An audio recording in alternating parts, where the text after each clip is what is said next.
और मैं कहता हूं कि ये बिल्कुल ख़ास चीज़ है कि हमारे माँ बाप हम पर दिल खोल के खर्चा करते हैं। बीमार पड़ जाए तो इलाज दिल खोल के करें, ज़रूरत पड़े तो खर्चा दिल खोल के करें। लेकिन जब औलाद जवान हो जाती है, यानी यूं समझ लें कि माँ बाप जवान होते हैं तो औलाद के लिए अच्छी अच्छी चीज़ें छुपा छुपा के रखते हैं कि मेरा बेटा आएगा तो मैं दूंगा या दूंगी। और जब औलाद जवान हो जाती है तो औलाद छुपा करके लाती है कि मेरे माँ बाप की उस पर नज़र न पड़े। ये बहुत भयानक सूरत हाल, बहुत भयानक सूरत हाल है। याद रखना, आप वली बन जाएं, कुतुब बन जाएं, अब्दाल बन जाएं, अगर आपके माँ बाप आपसे राजी नहीं है तो आपकी विलायत कायम नहीं रह सकती, छीन जाएगी। वो माँ बाप को नाराज करके कोई जन्नत में जा ही नहीं सकता। मेरे आका ने फरमाया, बाप की खुशी में अल्लाह की खुशी है और बाप की नाराजगी में अल्लाह की नाराजगी है। और एक दुआ ऐसी है जो नबी की दुआ की बराबर का मकाम रखती है।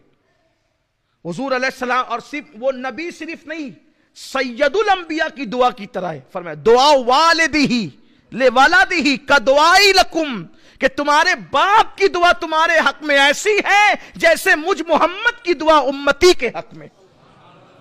उम्मत के हक में हुजूर दुआ करे तो रद्द नहीं होती, और बेटे के हक में बाप दुआ करे तो रद्द नहीं होती।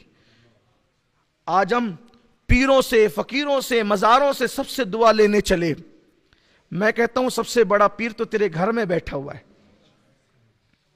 सबसे बड़ा पीर तेरे घर में बैठा हुआ है, अपने बाप को छोड़कर जाता कहां है। बड़ी अजीब सी बात है।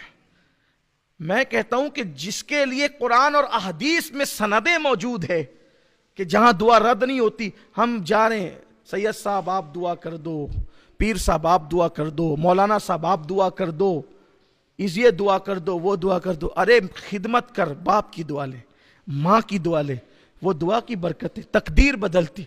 मैं कहता हूं वली की दुआ वली का दर्जा रखती है, नबी का दर्जा नहीं रखती।